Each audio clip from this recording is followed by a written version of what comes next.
Don't worry. It's downloading. It's coming.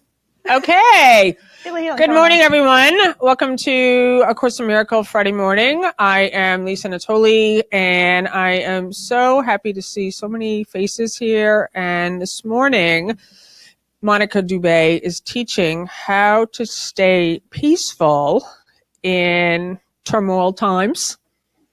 And Monica is just an incredible teacher of truth, and so we'll invite her up in a moment. Just announcements for you guys here. Monica brought these awesome books over there. They're almost gone. There's CDs too. There's CDs, booklets. These booklets came from Endeavor Academy, and they're incredible, and I've been wanting them for years. I think And they're still available actually online. looks like they're almost gone now, but there's tons of CDs over there. The 20-minute book. They can go to acimi.com and order them. acimi.com. I think they can still get them. For you guys on live stream, if you would like to get one of this, this is amazing. So the 20-minute book read by the master teacher of A Course in Miracles. That's something else.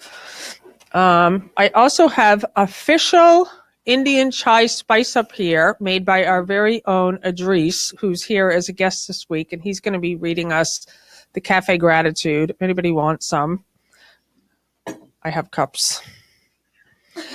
And announcements.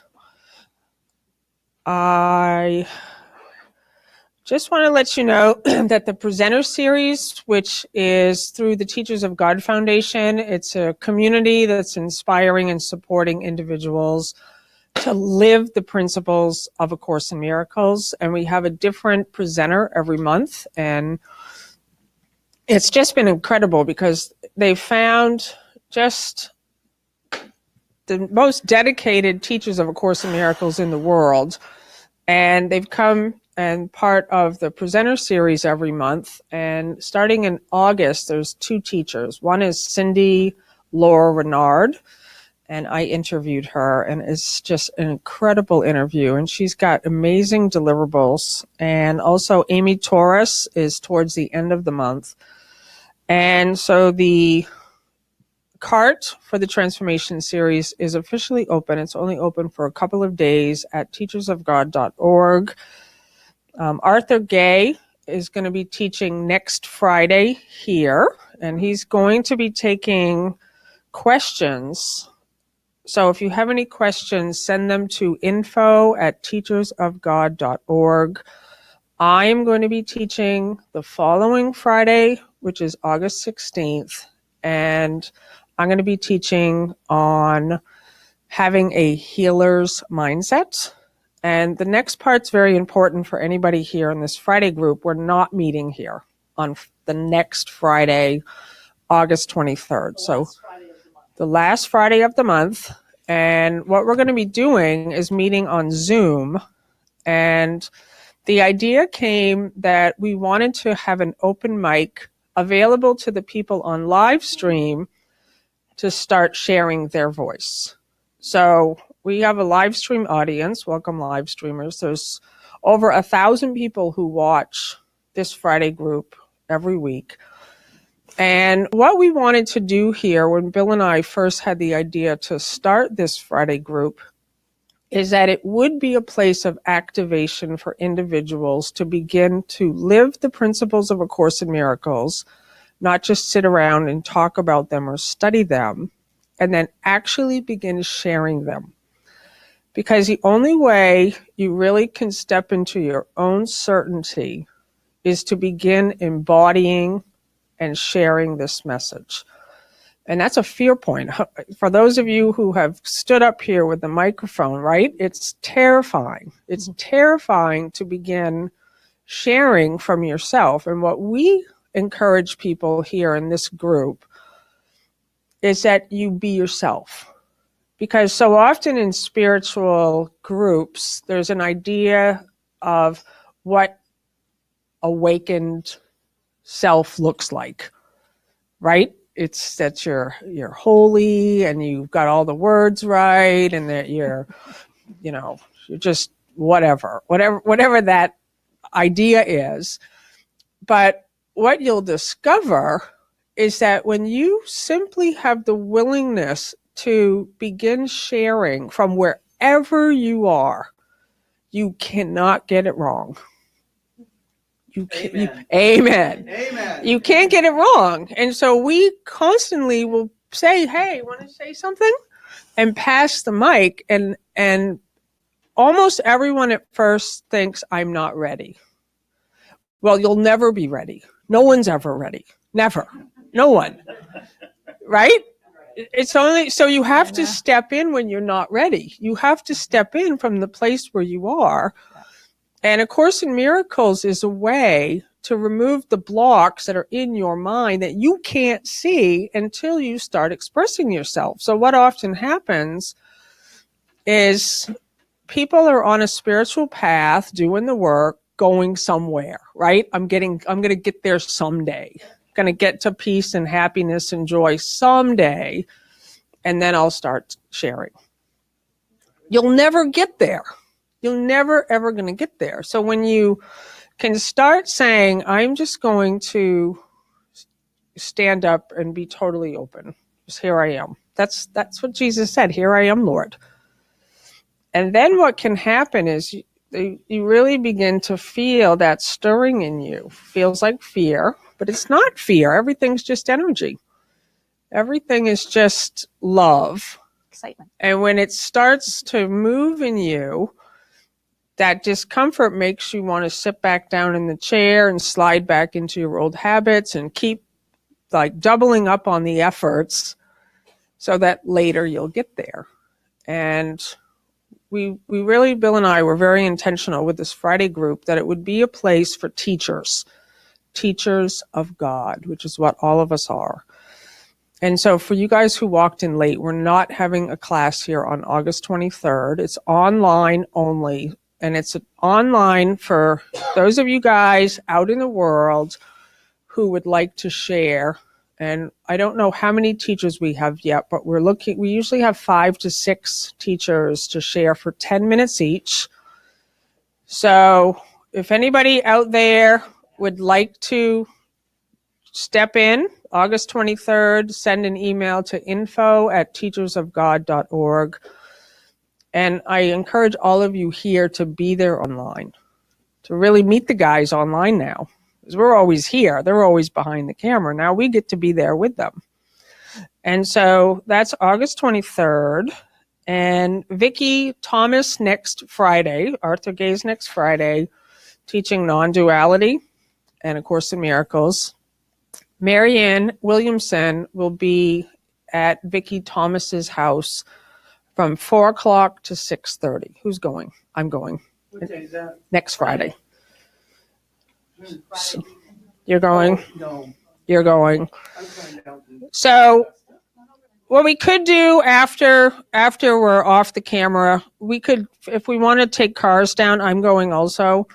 So we could do some carpooling if we want, drive down together. And Vicki always has tons of food if you want to bring food. Good food.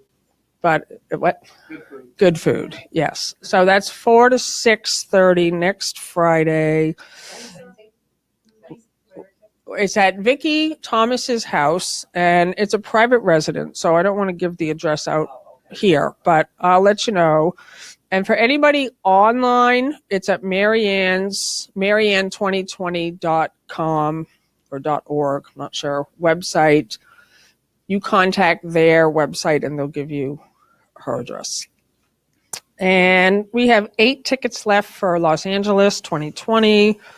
So if anybody wants one of those, come see me. And the final announcement is I am teaching a healing retreat in New York City, September 20, 21, and 22. There's only space for 30 people. It's almost sold out. And I haven't never announced it except in one group. So if anybody wants to go, Friday night, all day Saturday, all day Sunday, September 20, 21, 22, it's $250. And I'm going to be teaching how to be a healer, how to really step into your healing ability. So People register They cannot because it's almost sold out. So if they go to my lisanatoli.com/NYC, you'll see the details. But because it's almost sold out, there's no registration button there. So if you want to come, just email me and I will get back to you.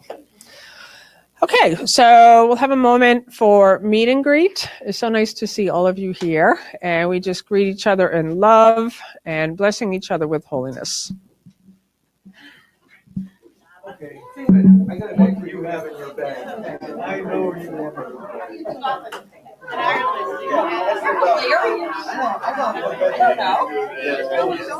love you. I can't believe you're here. I'm like, this is such a miracle. I love it. Everything is a miracle. I know. I am a miracle. That's true. Hey, Lynn. Hi, sweetie. Oh, everybody came. I'm so excited. David's here.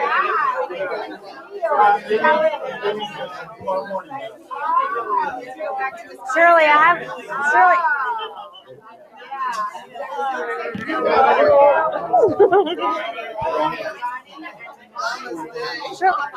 Yes.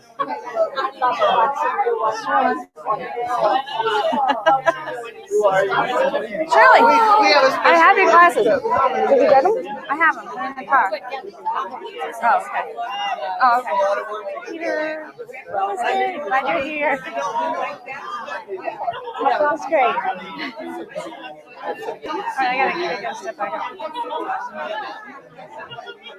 Hi, you're here. You made it. French Riviera. Well, I didn't want to miss it. Irene got stuck to taking the kids to a surf camp, and so pick them up. Oh, good. Great.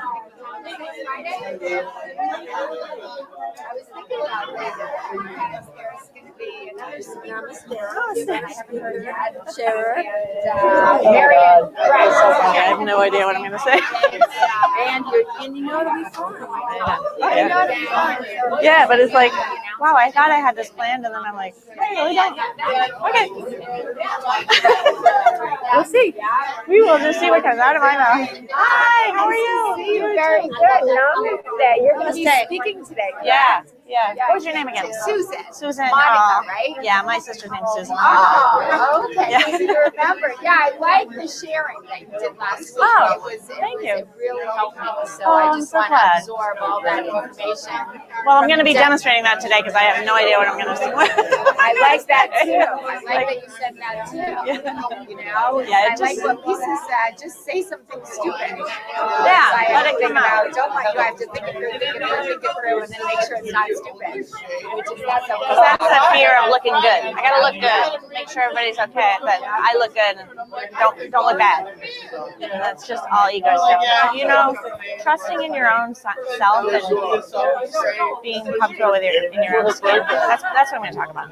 That's perfect. Oh, sorry. That's okay. Talk about being perfect. There you go. You're forgiven.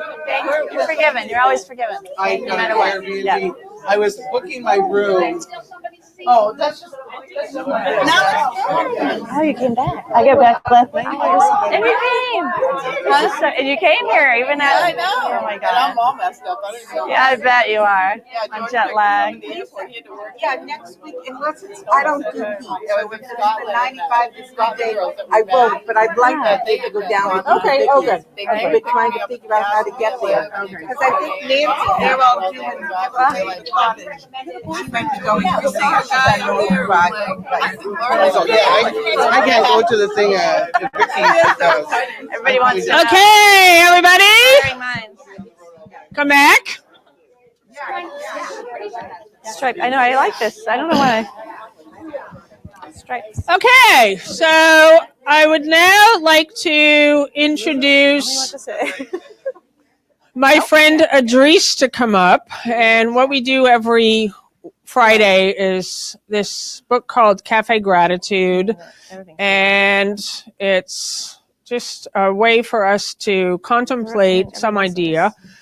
What's hilarious to me, I don't even know your last name. My last name is Hamousi. How, It's an Arabic name. No wonder. but you know it's Five. My name Here are my notes. means five. What does it mean? Khamuz. Well, come on up here. And you tell us on the microphone. What's so funny to me, so I was at an academy for Course in Miracles for 10 years, and I'm so excited that Idris is here visiting from Wisconsin. He's originally from India. He was there. You got there in 1994. I got there in 2001. Monica was there. She'll be teaching. Ronnie was there. And we got to spend the whole day at the ocean the other day, which was so much fun. Yes. And what was so great about the academy that I just want to say, that just made me realize I don't even know your last name. I've known you 10 years. And we were together 10 years every single day with Tuesdays off for 10 years. That was what we did there at the academy. Tuesday was a laundry day. Tuesday was laundry day, and we just would hang out. And I remember when I got to the academy, nobody tells you their name. And that's really what A Course in Miracles is all about, because it's training us to come without our personal self-identity. And I remember when I got to the academy, I used to sit in my room. There was a phone list, and I would have to figure out everybody's name. And then I would ask people, hi, I'm Lisa, what's your name?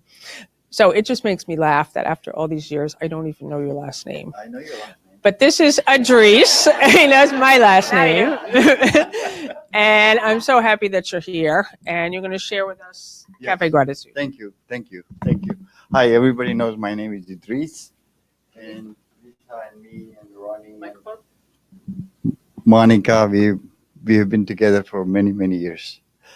Anyway, so now you know that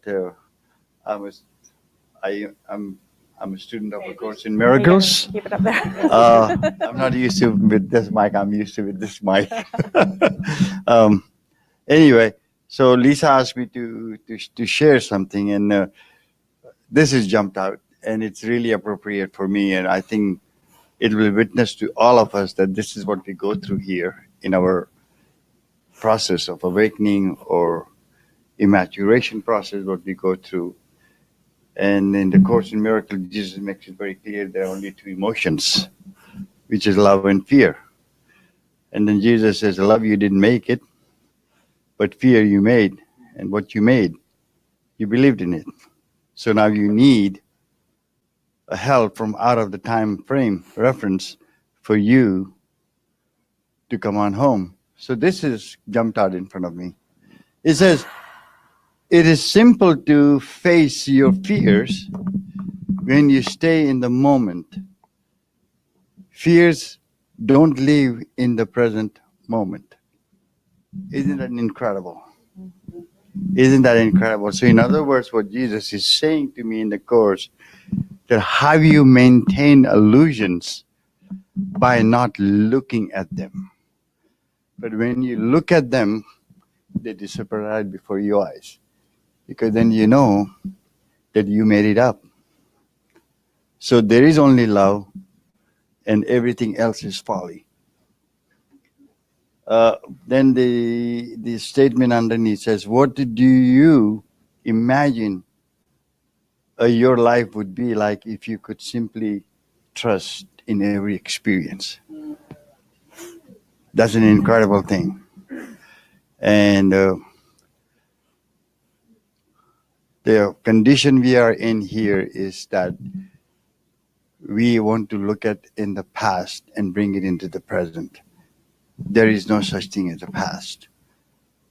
So this is what, in other words, is saying that if you really look at everything in the present moment, that there is no space for anything else but the truth of who you really are in truth. I love you. Thank you. Thank you so much. So amazing, right? Idris, there's always a space for you if you want to teach. August 23rd, maybe, if you're online. I know he's heading back to Wisconsin on Saturday. Ronnie, you live here in Dover. And that's nothing, he said there's nothing else I do. So we'll see you on August 23rd then. Okay. And so it is my great pleasure to bring up somebody who many of you have already heard here, Monica Dubay. She's an incredible teacher of truth. She is a coach, and she offers many services to help people just get back on track and stay on track.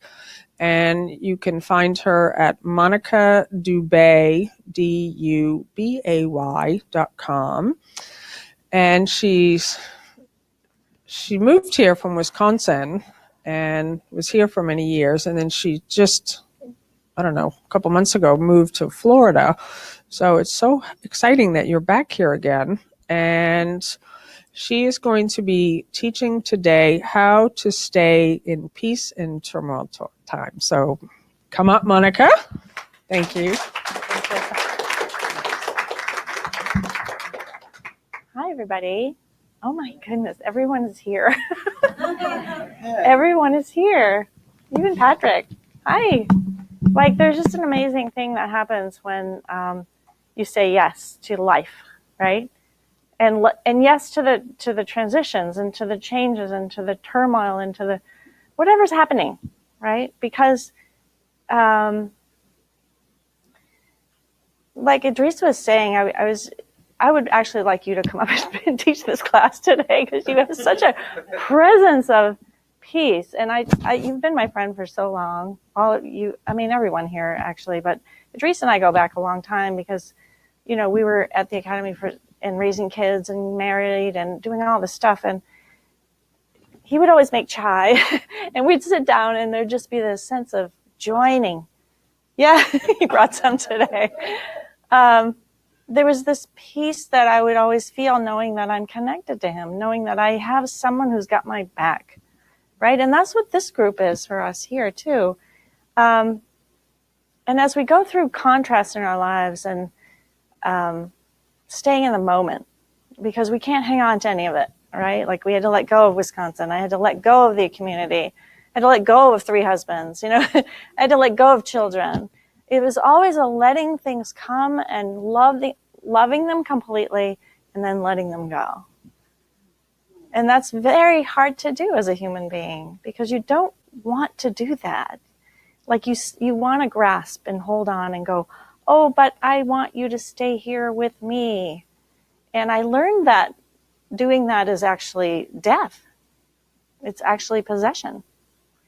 And a lot of what I'm doing right now is letting go of possessions, like my physical possessions, and also knowing and trusting that as I do that, I'm becoming more whole or more aware of my wholeness.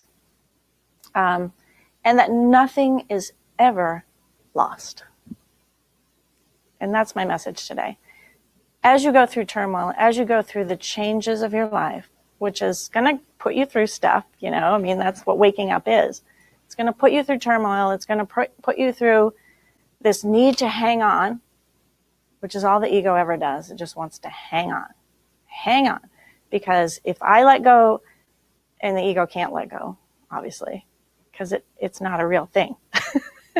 But so that's the paradox, is that the ego is trying to hang on to something and grasp for the past, for what's already over and gone. And it's impossible, right? You can't. It's gone. It's a memory. Just like right now, thinking of what happened 5 minutes ago is a memory. It's come, it's here, it's gone. It was perfect. It's a perfect moment. As long as I don't judge it or think, oh, I want that again. Come back, right? Because the only part of you that does that is ego mind. It's always feeling its own sense of lack. Okay, so that's the big news I have for you. Is that the ego is always in a state of lack and then always in a state of wanting something, striving for something. And no matter what it gets, no matter, relationship, money, all of those things are meant to just kind of fizzle. Once you've got them, they fizzle out because they do. Because they're not, the Buddhists say It's impermanence. I was reading that today, like impermanence. It just means it's already over and gone. So the only reason we're ever fearful is because we're trying to keep the past here. Like Idris said, you're always trying to bring the past here and stay and keep it, hold it. But it's past. It's pretty funny. But not when you're in it doing that, right? Because that's where all your conflict comes from. So when I got severely depressed in New York in 1989, I think it was, I mean, I didn't know what had hit me, but I sat there and kept asking the same question. Why am I so afraid? Right? Where does this fear come from? And so I went to psychologists and doctors and priests, and no one seemed to have the answer. They had their solution, but let's talk about it. Let's talk about the past. Well, that didn't really work for me because I didn't think it wasn't about the past. It was about my turmoil with myself and my inability to solve my problem, right? My inability to solve the problem of fear because I was in it so deeply. And what I learned from finding the Course in Miracles miraculously and being given this message and this book and this mind training, which is, can you imagine, like, this woman wrote it down for 7 years, not knowing what the hell was going on. So we have this book. It's a miracle. Like, I picked it up. I went, what? It's the mind of Jesus speaking to me in English? Like, how is this possible? Like, I was like overwhelmed. And then I started reading it, and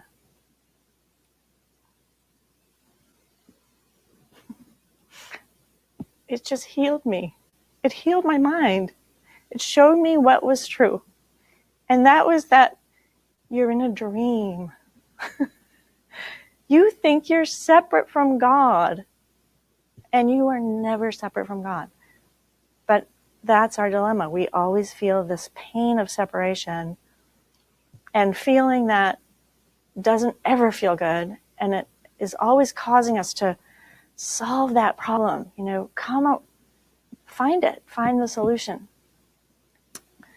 And wow.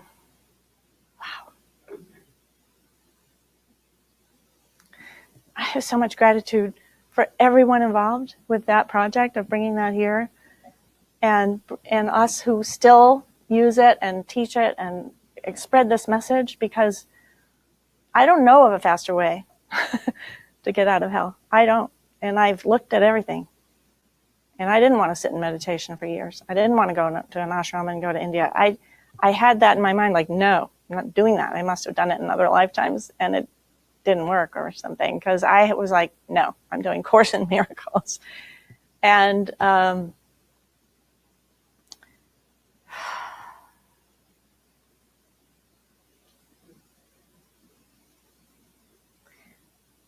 the peace that comes over you when you stop trying to solve it, when you really let go, when you really get to that bottom of, I can't solve my problem, I'm unmanageable, you really get that this door opens inside your consciousness, and that door becomes your way out.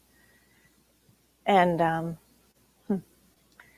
so that's what I want you to know. It's not something someone else has that you don't have.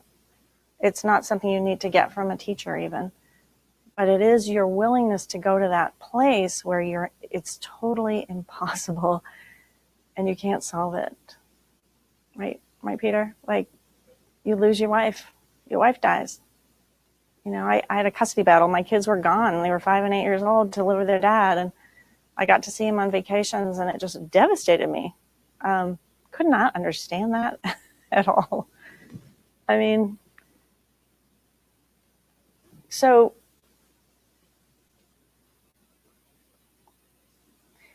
when that happened, I was so in a state of disbelief and shock. And I walked in, luckily I was at the academy. I walked in the session room, and the master teacher said, death is the beginning. Death is the beginning, the death of your ego, the part of you that's always fighting, always striving. When that dies, and you can't determine that when that will happen for you if it hasn't already. When that happens, you begin to live. You begin to live with peace, knowing that you had nothing to do with your awakening. You had nothing to do with the problem being solved. It's solved. I didn't have to do anything except totally give up. And so, everyone's so quiet. I work with people really deeply because I've been given a gift to be able to see where they're stuck and where they're trying to solve their own problem. And I never knew I could, do this for a living or anything. But I always knew over 30 years that I was here to teach this message and to bring people solace and healing and help them see that the love that they are is real. And that, yes, you're addicted to your pain. Yes, you think your pain is real. And yes, you have a really hard time figuring out why it won't just, leave you. And like Idris said, it's because you've made it up. It's because it's your construct. It's your dream. And it's your story you keep telling. And that keeps you bound to it. There's tremendous power in telling a new story. Letting go of the old poor me story and the victim story. What happens when you let go of victim like completely? And I don't know if you can do that all at once, but for me it was very gradual. Still is, right? There's still a temptation to believe that you're a victim. But when you get the hang of this, that there's no way out of this victim thing by your own machinations. Like, I don't care how many books you've read. I don't care how many teachings you've listened to. I don't care. That's not going to make any difference whatsoever. I'm sorry to tell you that, but it's true. It doesn't matter. It might prepare you for the moment of letting go, but I wasn't prepared for that moment. It was really intense. And yet, here I am, right? So what happened to me was I went to an ashram for a while because I realized at one moment this was 10 years after I had the course and I'd been teaching it. I was sitting in my beautiful suburban house with 2 kids, and I had kids, money, house, husband. I was teaching. I thought I had it all. And there was this pain in my gut that was so intense that I was like, what the heck? I have everything I want. I even went to the Grammy Awards that year. Like, my husband was up for a Grammy Award. And I'm a musician, so that was a big deal. I mean, I'd had all these experiences, and I still knew, though, I'm in this game, I'm in this dream, and I'm playing, right? I'm playing my dream. I'm playing my game full on. And then when that happened, this sudden moment of like, oh shit, I think I have it all. But there was something missing at that point. I was realizing, I mean, it took me going to an ashram and crying for about 10 days, really just sobbing and letting go around enlightened beings and people dedicated. I saw that there was nothing here I wanted. I didn't want the things of the world. I had it all, and I was like, no, this isn't it. And I was really pissed about it. It's like, wait, this was supposed to work, right? So I sat there crying and drinking chai and Om Namah Shivaya. I mean, it was just Om Namah Shivaya. Everyone was chanting, and everybody's blissed out in this light. And I remember coming home after that 10 days, and I was in my suburban house, and I was just so happy, sweeping my floor, and I'm like, it's good. Everything's good. And then something else happened, and I had this full-on awakening where the light came into me for 4 days, and I was annihilated, but I can't describe that. I tried to yesterday talking to a friend, and it was like I disappeared. Okay, so I I disappeared into light because someone told me I could. And I went, I can? Oh, really? Like literally, I had a teacher who said, you can disappear into light. And I'm like, what does that mean? So I didn't know, but these things happened once I learned that that was a possibility. So I let go, and I can't tell you, I really can't describe that. It's sort of a shamanic experience where you go into this void and all this stuff happens to your mind and angels and beings talk to you and you just see that you are the universe. Okay? And it's very hard to describe because there's no words for it. And after that, I had to learn how to use this body again. I thought this was the most ridiculous thing. What is this? I was looking at my toes, laughing out loud, like, what? And it was hilarious, you know. And I felt all this, so much love pour into me. I guess it's what I am because I didn't feel any separation from it. And I was kind of like, don't let this end. You know, I really want this to stay. And I was like, please don't let it end. Don't let it end. And the voice said to me, this never ends. So from that moment on, I mean, that's right before I went to the academy. So I'd had that big, I guess it was a death experience, but it was really a coming to life experience. It was resurrection. And that moment really shifted my entire being. I mean, I was just not the same after that. I can't sequence it, but the next thing I knew, I was moving to Wisconsin and it was changing my life entirely to be with enlightened beings because I couldn't really function as a human being after that. I couldn't just be a suburban housewife after that. Thank God. Oh my God, no. So, yeah, I mean, I guess that's just my story. But the truth is, these kind of stories where you really get to see what's real, you really get to open up and experience. I want you all to know it's possible to let go completely. And you don't have to have anything to do with, you know what I mean? Like, you're not in charge of it. So don't think you can even figure it out or like, hey, when will that happen for you? The Course in Miracles spells it all out for you in terms of what this is all about in sections like Forgotten Song and Beyond the Body, and you know, it describes all this. And so, oh God, this I keep coming back to this topic I was supposed to teach, and I don't know how I was going to teach that. 3 ways to stay peaceful in the midst of turmoil. Okay, so one is like, stop trying to solve your problem. That would be it.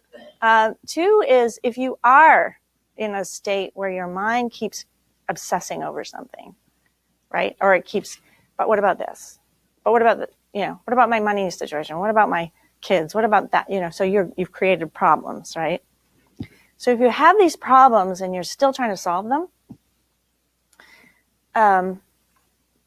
I suggest, and this is what I love to do with people, is to start to write down your thoughts. Because once you get a look at what you're actually thinking, it'll astound you, like how much you attack yourself, right? I'm not good enough. I don't have enough. My kids won't do what I want them to do. There's all these complaints that we have. And we all have the same ones, basically. And they never seem to go away until we start to do this self-examination and questioning. So I teach the 4 questions of Byron Katie because I've found, in addition to doing the workbook lessons, which also wake you up completely, right? Nothing I see means anything, and I'm giving meaning to everything I see. So if I can own the fact that I'm responsible for what I see, and I can inquire into, wow, my belief right now is I'm not enough, right? A lot of my clients come to me with, I actually worked with somebody with that this morning. I'm not enough. I'm not good enough. I'm not something enough, right? That's basically the credo of course, of the ego mind. That's what it does. It's always saying, I'm not enough. This is not enough. I don't have enough. And it's panicking over that idea. So what I do is help people see that you're kind of addicted to that. You're kind of addicted to the pain of your story and of your not enoughness. And and it can be undone in like 5 minutes. So I'd like to actually do that. Would that be all right? I think I have to work with one person who would be willing to do it with me. Would somebody be willing to do that? Please. Laura, come on up. Do we have a marker? It's behind.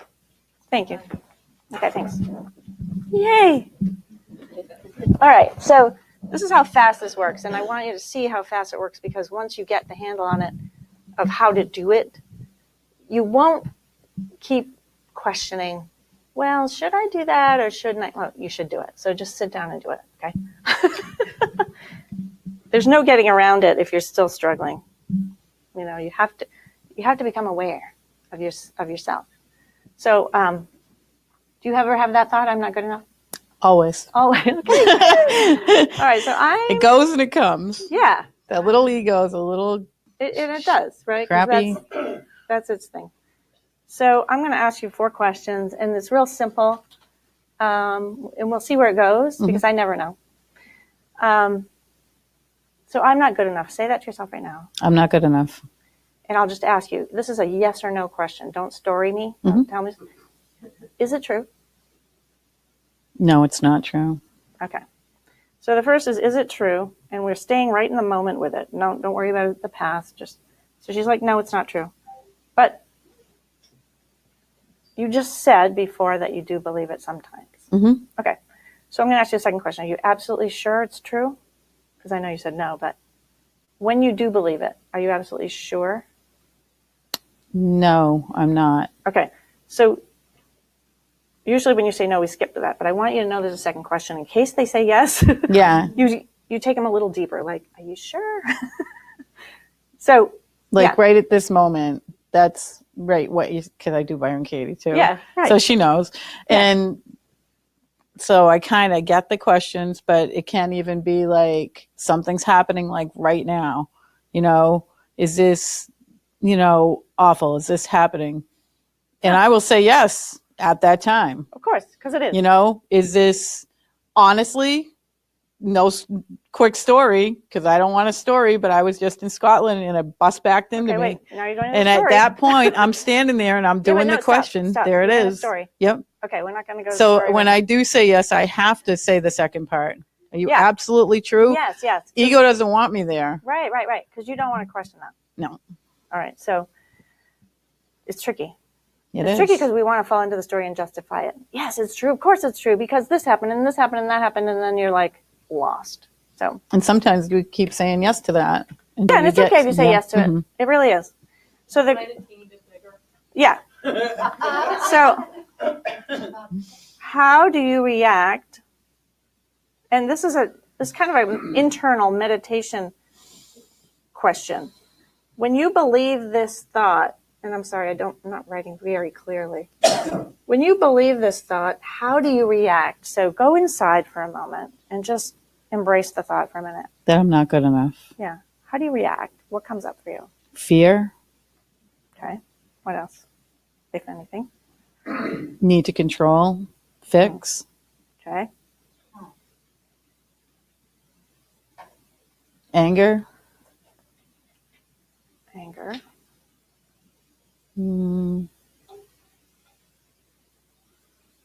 Self-destruction. Okay. Mm-hmm. Wow.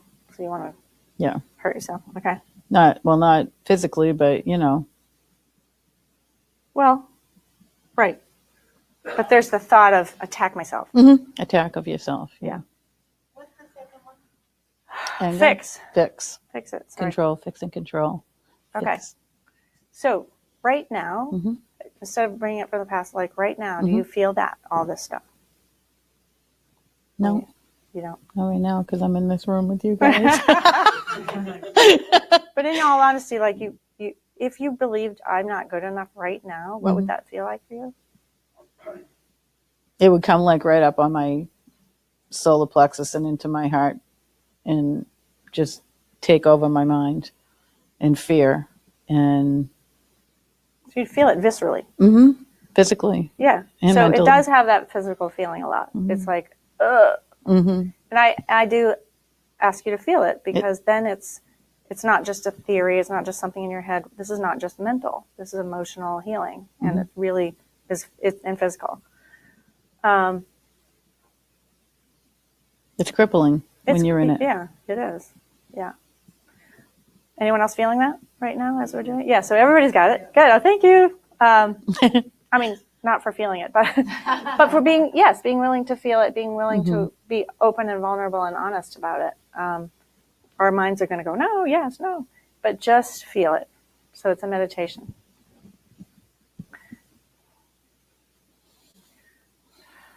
Okay, so this is where I do a little bit of extra inner work sometimes with people and help them heal from their childhood, that moment where it began. Okay, I do that with people, but I'm not going to do it today. I just think we should go right to the fourth question, and then we'll see what happens if you can do it this way. The fourth question is, now that you're feeling it, who would you be without it? It's just a thought. This is what is important that you understand. This is just a thought. It's a belief. And your power is in recognizing that you can always choose a new thought. You don't have to hang on to a thought ever. Okay? And so, who would you be without that thought? I would be free to know that this is not happening. It's only a thought. Okay. I would be, I would feel light. I would feel whole. I would feel protected. Okay, so is there any reason you're going to feel protected and whole and light? Is that better than keeping the thought? Yeah. Way better. Yeah, so there's that sense of, well, this thought gives me this, and letting it go gives me this. So really, you're starting to like get very clear in your own mind about what to do here, right? And it's just a choice. But choice is where your power is. So is there any reason you would choose to hang on to this thought that you can think of that wouldn't cause you stress? No. Okay. So are you willing to let it go? Yes. Okay. And you don't know how, and I'm not going to teach you how. It's a miracle. I choose to release this thought. So the truth is, you have the power to choose a different thought, and it will be the opposite of this. Okay, so this is the turnaround. This is where you look at, oh, this thought or the opposite. Which one do I want? So the turnaround is, I am good enough. Mm-hmm. So let's see. Bring that. Bring that into your awareness. I am good enough. Everybody do this. I am good enough. So I am good enough is another thought. It's a different thought. It has a different result. So every thought has a reaction. So who are you now that you're turning this around? I am good enough. How does it feel? Do you feel the release of something? Anything, even if it's a slight change and your mind goes into, oh, I could really let this go now and I could be in a whole different state of mind. I am good enough. Mm-hmm. All right, so feel that. Everybody feel that for a moment. And you tell me what you're experiencing and I want you to give me 3 reasons why it's actually true. Because this is never true. But this is true. I am good enough. Give me some reasons. Tell me what you're experiencing. What I am good enough? Yeah. I am good enough because I am connected to my source, whom I call God sometimes. Mm-hmm. I am good enough because I'm loving and kind. I'm connected. I'm loving and kind. Okay. I am good enough because I'm always working towards. No, you didn't sound about working. No, I'm always in the spot of light. All right, you're always light. Which is good enough. Always. Yep. Well, always light. Always light. Always connected. Always connected. Always. I'm always okay. Everything's okay. Everything's just okay all the time until that thought comes in. Yeah. Then it's not for that moment. For that moment. Yeah. So that's the key, right? This is the key of mind training, of working with thought process or your thoughts. In this method, it's very quick, and you get to go from fear and doubt and misery and try to fix it and control and run away, which is what you're used to. I know that you're used to it. You know, I know that your pain is something you're really familiar with. Because I ask people, would you like to give up that thought? And they're like, no, because they don't know anything else. Yeah. So they do that. They go, well, I don't know who I would be if I didn't have that thought. And That's I'm like, the truth. Yeah. It is. You're going to find out. But often we hang on to it because it's so familiar. And I'm like, okay, so you would prefer pain to no pain or letting it go? So I have to work with them sometimes because it's an identity. We made it up. We think it's real. It's an identity, and we've made a story up around it. Mm-hmm. It explains things, you know what I mean? And even when you get from here to here and you start feeling really great, the ego comes in and brings you back up here in another incident. And Possibly, then I, you know, for me, sometimes it can, if a situation's happening, but then I have to question that situation. I don't have enough money. I don't have, I can't control this. Right. So it's incessant. It's always, it's always waiting to grab one more thing. Right. So it's play always a little there game with you until you get into a habit of going, is it true? Really? I just heard myself say that. Is it true? And then I work this thing every day for about 20 minutes and it clears my mind. Right.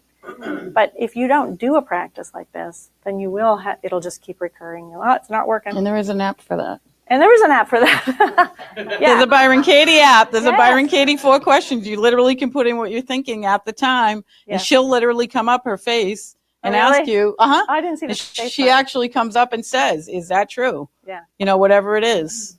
So great. Thank you. Thank you, honey. I love you.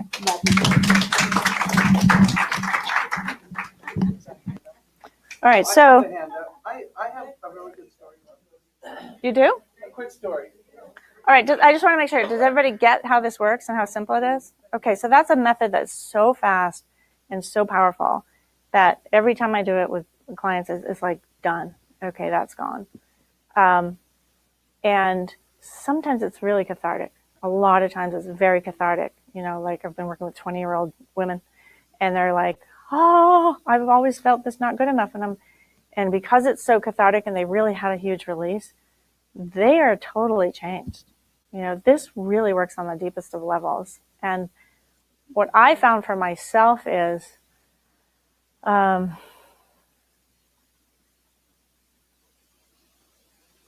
don't underestimate the power of this, right? Because your ego's going to want to get a hold of it and do stuff with it. But it actually just works because of what it is. It's like doing a lesson. Like, I see only the past, and I'm concerned and preoccupied with the past. Right? Lesson 7 and 8. And I see nothing as it is now because my thoughts don't mean anything. So this takes you also to the lessons, the basic lessons of the course also teach this same thing, that nothing I see means anything. I'm giving it meaning. But these thoughts don't mean anything. They're just made up. Okay. Becky. Yeah. Hold on. I'll just give you an example. Okay. A quick example of this. I was just home with my sisters in North Dakota, and my mother and stuff. And it's the first trip I can remember in at least 20 years that I wasn't anxious. Like, I wanted out. I wanted out of that state. I stayed 3 days. That's it. I felt really good about the trip. And it's been a long time, but when we talk about this here, about how you can ramp yourself up. An example, I hadn't really looked at when I was coming back, the times. I have to make a connection. Obviously, no one flies direct to North Dakota. You got to make a connection to get there. So you have to be effort, you have to put effort into getting there. Well, I look at my ticket, and I'm leaving at 5 a.m, and I'm landing at 6:20 in Minneapolis. They're boarding my connecting flight at 6:10. Yeah, so I'm going, And then the flight's leaving at 6:50. So the night before, I'm looking at it, I'm like, what? Okay. And Minneapolis is a huge airport. It's shaped like an H, and you can very easily go from this side of the H to that side of the H. And it can take you half an hour to get there. So then I'm going, I could have easily ramped myself up. Like, I've got 10, 15 minutes to get there, and been like not being able to sleep and anxious and everything. And I was like, nope, just going to let it go there. And I get there to the airport, and the girl goes, oh, you only got an hour. They're quick in the morning. And she goes, and anyway, you're flying into F2 and your gate is G4. You're right around the corner. Literally, we landed, pulled into Minneapolis. Oh, there's my airplane, even though I'm F, you know. So it just kind of like, I just had to kind of let it go. And my sister, who is a Catholic by marriage, she always thinks me and Bonnie are a little crazy. So we have two Catholics. We have 2 Catholics and 2 Corsies. So, but we merged together anyway. We're leaving at 2:30 in the morning, and wildlife is prevalent in North Dakota. And I just said, I sent the light ahead of me. I sent Jesus ahead of me for the whole day. Everything was early. All the deer were either in the ditch or ready to go. No wildlife. I mean, we've seen tons of it. So that's just an example of just stop it. Stop that thought. Because I go, really, there's nothing I can do. What if I get stuck in Minneapolis? I can have breakfast. Yeah. Instead of a power bar that I've stuffed my bags with nuts and power bars. But, you know, it's just something to help you with that. Yeah. The turmoil, I could have just, and a lot of people do, angst themselves into the nth degree. Well, we're used to it. Yeah, we're used to being in chaos. Yes. So we kind of think that's normal. Yeah. I mean, you're getting on an airplane, number one. That's one of the biggest fears besides spiders and snakes, right? And public speaking. Yeah. And look at you. Yeah, and it's like, yeah, I'm not scared of snakes, but spiders I can do without. But especially big ones.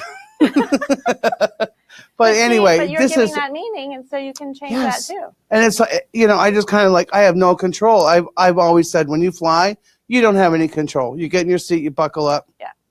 Buckle up and trust, Polly. Buckle up and trust. Buckle up and trust. That's right. There you go. So anyway, that's just my little story. Perfect. Thank you. Yeah. So that's the point, is that there's always the tendency to think there's something wrong. There's something wrong, you know, disaster. And when we do that, we really do make it wrong. And then when you're making something wrong, then you're always trying to solve what's wrong. Yeah. Okay. So making something wrong is really a big part. Yeah. If I make it wrong, I can fix it. But here's the thing. I don't know about you, but I have trouble with, I make myself wrong a lot. You know, I don't project it so much onto others anymore, as much as I just go, you know, I hear an inner voice saying you're stupid or something like that. Like, it's a judgment of myself. And I'm astounded by it, because it's like, what? You know, after all this, I still have these thoughts. And I recognize, though, that when you're going through change, like a big change, like breakup of a marriage, you know, it does bring up a lot of self-doubt and fear. And because you start to question, well, I thought that was going to work, and I really liked that guy, and why did he blah, blah, blah, blah, blah. And then your mind starts to go into the story, and you judge yourself for being where you are. If we could stop doing that alone, our lives would be completely different. So I want to encourage you to do that. I want to encourage you to stop the incessant evaluating yourself as right or wrong, good or bad. You're in duality in that moment, and that is never going to work. It's never going to bring you any kind of, you know, anything. And this is how I deal with that. You know, I also do something really quick, and I'll get to your question in a minute. The next method I use is something so quick that it's unbelievable. And I learned it from Diedrich Wolzak, who does the Choose Again, right? The 6 steps. But it's a piece of it. And it's just, when you hear yourself say something like that to yourself, like, I'm not safe. Let's say that. I mean, I just moved to Florida, and I felt really weird there. And I was like, I'm not safe. I don't know anybody, blah, blah, blah. And I heard myself say that, and I was like, all right, I got to challenge that, because I am home. wherever I am. But when we question it, we get really crazy. So I'm not safe, and then I just go to the place where I feel not safe, and I look at it and I go, okay, I'm not safe. You know, I don't believe that, right? So I know better. I forgive myself for believing that thought. That's it. Done. I forgive myself for believing that thought. It's not true, and I thank God it's not true. I'm safe. And I'm safe, and then I list why I'm safe. I'm happy, I'm whole, I'm never alone. So that's a really quick, see how fast that is? It's like, boom. It works that fast because your mind does not really, the ego mind is not true. It's never true. It's always lying. So it's easy to release it because it's like, oh, gone, that was just a lie. So there's another one. Who has a question? Did you have a question? Yeah, no, I had an experience. Okay. Yeah. So yesterday, Sunday, I had a friend tell me, don't put anyone on a pedestal because they can kick you in the teeth. That was so powerful for me because, I think my whole life I've been doing that, And so yesterday I had a reading and she asked about my past and I wasn't, positive about it. I realized how hard it was. I started crying and, just talking about it, right? So then I'm going to a class and I have to be there at a certain time and I'm late. And when I get in there, I couldn't find it and everything. She says, you can't come here because 15 minutes late. And it was like 15 after, I look at the clock, and my mind wants to go, oh, just let me come in, But so that was a chance to make myself feel bad. But then I was able to call a friend up who lived near there. And he said, don't come over now. I have someone else coming, but you can come over later. And then other than that, there was another class I could go to. And I could have also done writing. And it was just that whole idea of even the universe helped me to get to the other place that I needed to be. I had more fun. And they said I can take the class again. She said that right away when she told me. So I clicked into it, but my ego was like wanting to make me feel really bad because I do this a lot. But what's wrong with being late? It could be a thing, it's like, it doesn't have to be so freaking, whatever bad that I've made it so bad, Yeah, that's awesome. That's exactly what I hear you say it. I was late today. You noticed okay. But are you, is that? But I wasn't, I took my exercise class, that was. There's a story there. That's a story. But the point is, when you really get, this becomes a habit, that we go, oh, there's I'm no making story. myself wrong. I'm not going to do that. Period. Done. Right. Doesn't matter if I'm late, I'm just late and whatever happens. You're late. But you're saying you're late, and maybe not. Maybe you're right on time for the thing you're really meant to do. Yeah. Not the thing that you thought you were going to do. Yeah. Right? So you never really know. Is that good? Thanks, Linda. All right. So it really requires a whole new way of seeing, right? A whole new way of being, a whole new way of seeing. The Course is all about seeing it differently. That's it. I mean, it's all about perception. Projection makes perception. So you're seeing the world the way you're choosing to see it. And it's always there for you to go, oh, because it's a reflection. This is a hologram. It's a reflection, right? I am you. You are me. You're showing me myself. If you're saying something to me that's hurtful, it's because I say that to me. And I need you to show it to me so that I go, oh, yeah, I do feel that. Oh. And then release. Okay? That's why relationships are so, it's where all the shit happens, right? It's where it all happens in the relationship because we're really open and vulnerable to allowing ourselves to see our own reflection with another being who obviously loves you enough to do that with you. It's amazing. We're such amazing. I mean, we are here as gifts to one another. And I love that we can do that, you know, and forgive and notice that everyone in this group, in this room, has learned how to forgive and let go. You wouldn't come back, right? I mean, doesn't the person next to you sometimes piss you off? It does. They do. I mean, look. And so why does that happen? Because they're here to help you to see, oh, I do that. I judge. I hurt myself. And I'm judging them.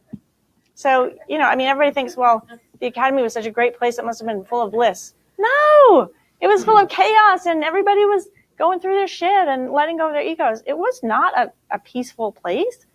It was a place where we were all in a communication of, all right, I got to get out of here because this is hell. You know, my separate mind is hell. And so there was, I mean, yes, we had a lot of fun. We had a lot of celebrations. And what was cool is that the energy of light is and goes with us wherever we go. And we're always available to forgive and move on and go, yeah, I see that. You're struggling with that. But hey, look at it this way. I mean, the conversations you have with people, just like people in this room when we go out to lunch and stuff, wow, we're waking up. We're really transforming our lives. This is amazing. We don't even value it enough. You know, like we're incredible. So really take this to heart, that your life has meaning and value. And just because you're willing to show up and be in this light and be the transformation agent for yourself and your brothers and sisters here.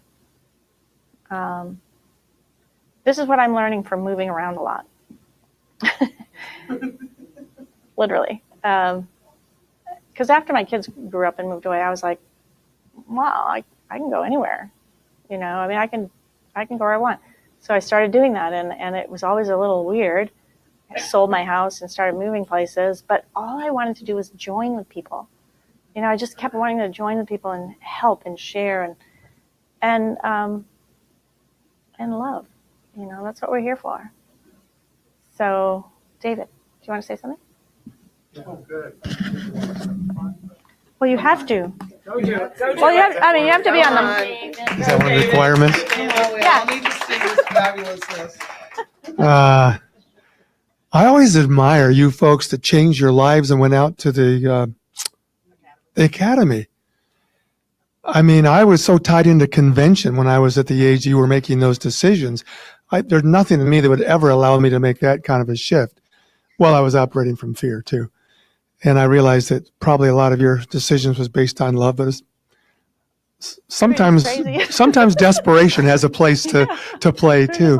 But I wanted to share, I'm a grandfather, and my granddaughter is visiting from Texas, brought her best friend with her from Texas. They're both Christians, and my daughter is homeschooled. Her friend is homeschooled in a Christian context of homeschooling where they have groups that get together. But in the Christian spectrum, my granddaughter and my daughter, her mother and father, they're Seventh-day Adventists. So they come from a different twist. Their Sabbath is on the Saturday. They have strict rules about what you can and cannot do on the Sabbath. And so when you come to New Hampshire to Grandpa and Grandma's house, it's me and Pop-Pop's. It's what happens in New Hampshire stays in New Hampshire. Because And you're on live stream right now. Yeah, be careful. she wouldn't even come close to anything like Course in Miracle. I mean, I was the pastor of a church, a Unity church, and my daughter, when she visited, would never visit that church, even if her dad is pastoring. That's how strong their convictions are of their truth, of their being in their truth. Truth is a matter of perception. So what I wanted to share with you is last night, Irene, when she came to bed, I went to bed before her. She was down in the kitchen dancing with the girls. And they were just having fun, because you can do that in New Hampshire when you're not Seventh-day Adventist. So what happened was Irene came to bed and she was sharing her sadness with me because Julia, my granddaughter, was letting her know how hard it is that she can't do things on Saturdays that other kids do whether it's girls softball league or they have this dance thing. And her friend, who's also a Christian, but not a Seventh-day Adventist Christian, very much believes in Bible and Jesus, but she can do some of the things. In fact, in the car, well, that's another thing.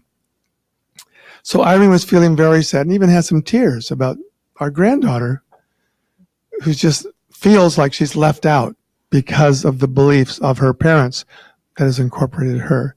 So this morning when Irene and I were getting together to do our reading, we do reading, spiritual readings every morning, and my head was thinking,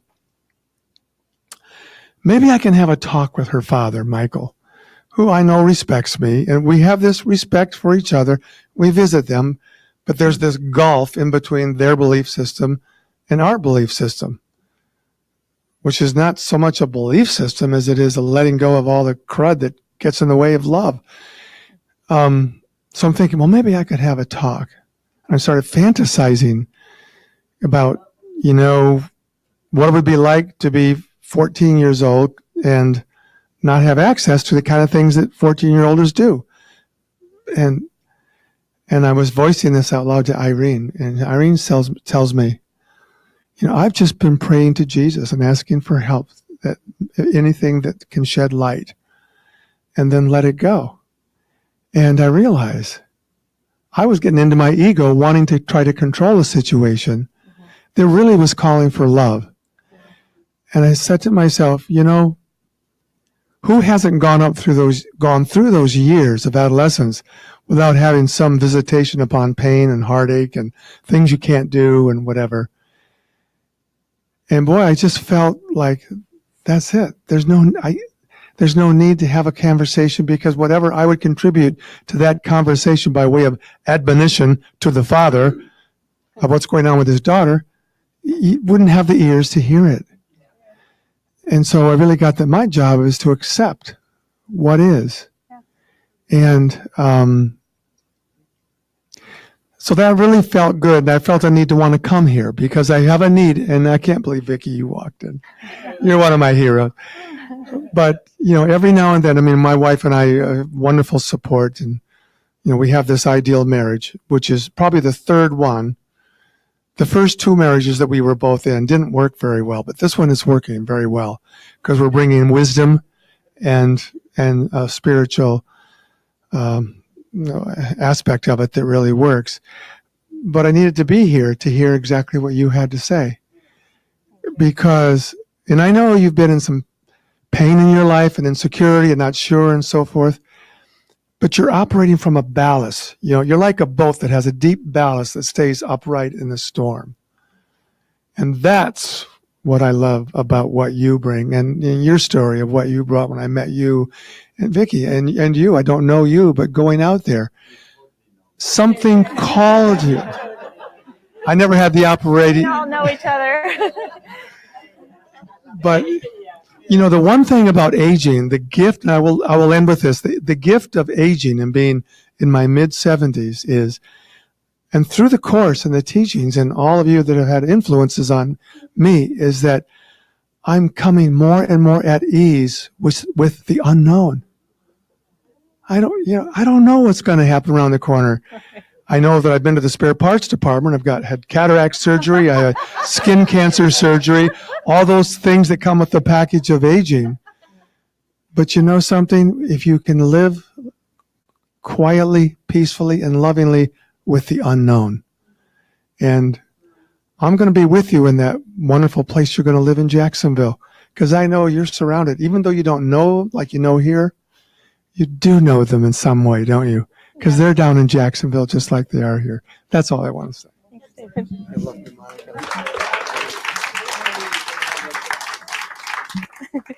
I've been staying with Nancy, and she lives now on this beautiful property that David and Irene own. And there was never a feeling more of being taken in and welcomed home when I came here a few weeks ago spontaneously. Even more than my original family, unfortunately. But I just really felt this sense of, come, we're so happy that you're here. And you know how it is in contrast, like when you move away, it's like you don't realize what you have till it's gone. And then you go, whoa, I had a huge community of people that love me. And yes, I do still need to move on and allow that to be created wherever I am. And thank you, David. I mean, I feel like I'm going to cry because I'm so in love with everybody here. And I'm just so in love with, I mean, everyone on your path. There's no one, you cannot meet a stranger. You cannot meet a stranger. Academy, not academy. It doesn't matter. We're all in this, right? I mean, I really got this sense when I met Laura. I was like, I could feel us. We were like in what we used to call the upper room, which is where like the masters are and where we are really, you know, this is a dream. But the upper room is a place where we commune with God and ourselves in our reality. And we're always there. But I think of that when I started to, it was kind of a dream, but I was feeling myself there. And I saw Laura and I saw Vicky and I saw like guys from the academy, but I saw all you guys there too. And I was like, oh, this is just who we are. Like we're always there in that light. And we're singing songs like, you know, won't you come home, little baby? Won't you come home? You know, and I'm like, oh, you know, we're still, there's no separation. That this is the dream. And that's what's real.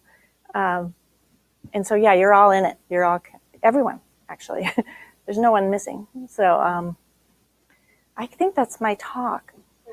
Thank you. So we're going to pray out. Yes. So let's make a circle. Awesome. Thanks. Oh, honey bunny. You want to pray? Somebody going to pray? I love seeing you too. Okay. Victoria, Poppy, come on over. Yeah, we'll let Vicky. There we go. Yeah. Look who just walked in. So thank you so much, Monica. Oh my God. You know, and Idris said it. We all know each other. You know me totally. You all, and you just said it at the end. You know everyone. Everyone you meet, everyone you see, everyone you think of, you know them because you birthed them. They're your creations. They're your brothers. And this is the work we're doing now. And I love that this is a new beginning. You know, like David, you were saying about us that went to the academy, like the decision to go there. What's hilarious about that is we were on the beach the other day and all of us basically said we're never going there. And none of us know how we landed there. And that's how life is. Like, it's just like that. You don't know in this moment what's going to happen in the next moment if you let go of your past. Like, if that's first lesson, nothing I see means anything. And so this is the invitation to all of us that we now live in the presence of what we are without a past. And so Vicky's having Marianne Williamson come to her home next Friday. Arthur Gay's going to be teaching, and it's 4 to 6:30. Would you like to say anything? You can come early. In fact, do come early. We'll have lots of refreshments. But in my heart, I feel like we're Marianne's home team of consciousness. Mm-hmm. And I don't know if she's had a miracles reception anywhere yet. But I know we're giving her one. But we're giving her more than that because we're giving her the consciousness that lives in the upper room and recognizes that the voice of love and light is now to be heard, and we trust and respect and appreciate anyone who steps forward and lives it publicly, privately, and in any way that we join with them in that. So please come if you can. Invite anyone that can. Stay as long as you like. Bring your bathing suit and come swim.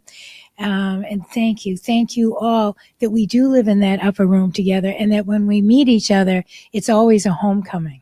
So. Okay, so that's awesome. So for anyone who wants to go next Friday, why don't we do some carpooling and we can leave straight from here.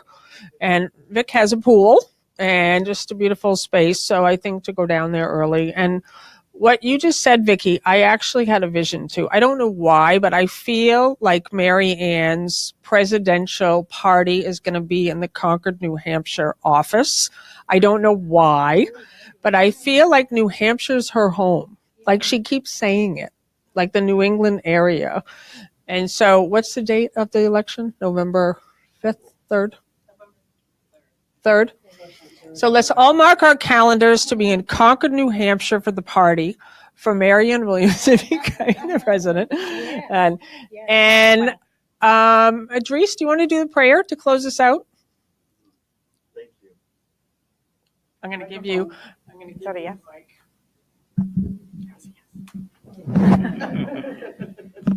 Oh, camera's behind you. Oh, I am so sorry.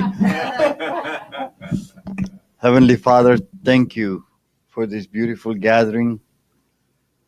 Thank you for your love and your guidance, which you have given us through Course in Miracles. Indeed, you say that it's a required course, and the time you take is voluntary. Thank you for coming, bringing us to that place that we can look and follow the directions what you have given us. Father, bless each and everyone here, and this coming event which is happening at Vicky's house. It's a miraculous occurrence is happening. It's beyond my wildest imagination that the course will come out so open in this world. You're in charge, and we thank you in Jesus' name. Amen. So if anybody would like to support this group, we so appreciate and need your just for the live stream and the rental. None of the teachers take any money to get paid here. And if everybody just gives a few dollars, it works. So there's a box in the back. There's a donate button on the live stream. And we just so appreciate you coming here and being part of this. So we bless the money and the tithes with the unity offering, divine love, as me, blesses and multiplies all that I am, all that I have, all that I give, and all that I receive. Amen.